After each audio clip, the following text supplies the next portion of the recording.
Alright, so welcome back to the Devourer DH Masterclass. I just want to draw a few lessons from this game. All of them, thankfully, are in the first round, so this will be very short, but will be very informative, so I do recommend you stick around for it. First things first, I want to clarify something. This round I was playing Void's card, and I am definitely not an expert at Void's card. My damage rotation is kind of fumbled. I just kind of press buttons, and I'm not used to them because I've been saying it a lot. Low haste gameplay does not feel fun.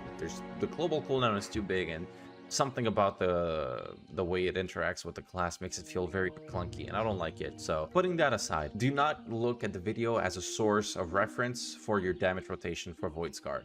There will be others to come that will be better, but right now this is not it. This one is more about the plays themselves. So now that this disclaimer is out of the way, let's get started. The opener right off the bat, rule number one, you start off the game.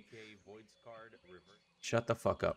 The first second of the game, first things first, immolate. Soul immolate the second you're out the door, and we start doing your damage. As per usual, the rotation is reap, consume, void ray, soul immolate, and then you keep doing it. The second thing I want to talk about, spotting hunter plays before they happen, and thankfully, allowing us to save reverse. Now, I said it in the video as it happened, but I also want to explain my logic. So I'm starting the game. I'm seeing that the mage and the paladin are on that side, and I just see the hunter going full brain dead zug in the middle of the enemy territory on our half of the map. There's really not that many things that can meet. This guy is clearly just going for a trap, and in most of your games, this is very important to spot this behavior. It's always the same. They just out of nowhere V-line towards your healer gets stunned and he eats the trap. And it's a very important pattern to notice because it allows you to prepare it with reverse / prepare an even better response, aka sitting on top of the trap. So we're about to see this. I'm seeing the hunter go in. He's completely ignoring me. He doesn't even have me targeted. His pets are just chilling behind. He seems to be looking in that direction, but there's also my DK there. Okay, cool. Mage is doing a few spells. There we go. Bestial Wrath. I know that my healer is CC'd. As we can see, he's stunned, and the trap is about to follow. There we go. Even the 6-second trap.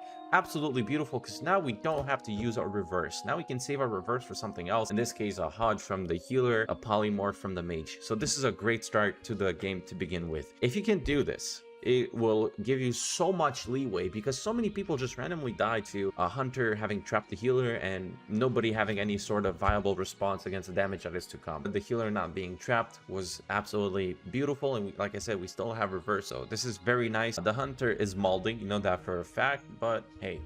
One thing though I do want to mention, since I've spoken with a few people about this trick, when you're sitting on top of a trap, so if the hunter perfectly drops it in the middle point of your hitbox, whatever, I guess that's how it works, and you teleport on top of the healer, you're both stacking on top of it. From what I've seen, it's about a 50-50 chance that you will eat the trap or not. There is a chance that the healer would have still been trapped there, but hey, listen, it's a dice roll that you would not have had if you didn't even attempt it. So that is very cool with me, and the fact is that we rolled good. We hit heads and we ate the trap for the healer, allowing him to not have to trinket, allowing me to not have to reverse. Every hunter is the same. They all do it in the exact same way. Some are a bit more obvious. Some will get to melee range and just throw a trap right on the healer without even stunning or something of the kind. Some will do like he did. Those ones are the most popular one and thankfully the most obvious ones. So hunter dealt with. Let's continue. Ray of Frost, kick that shit ASAP. A lot of mages do this little play where they Ray of Frost and then blink around a corner so you can't do it. In this case, there wasn't anything stopping me from going inside to kick it. The DK was taking a lot of damage. Even though he has a defensive on right now, he was taking a lot of damage, so I'm glad to do that. Kicking Ray of Frost, Glacial Spikes is always very important when you're dealing with Frost mages.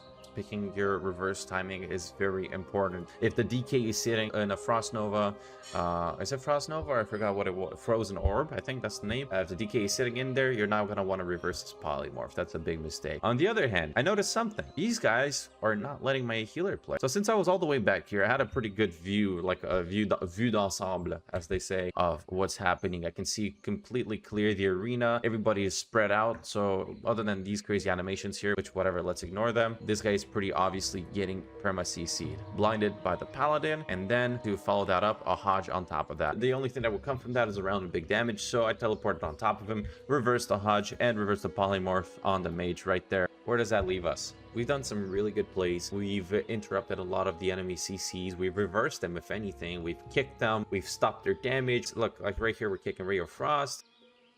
Here, I'm gonna eat another trap for the healer in the exact same manner as we did see doing the exact same thing. He's just V lines towards the healer, stuns, drops and traps. So it was easy to predict and to interrupt. We go meta, we're about to go big boom, big damage. Unfortunately, my healer just drops the ball and doesn't spirit link and lets my DK die.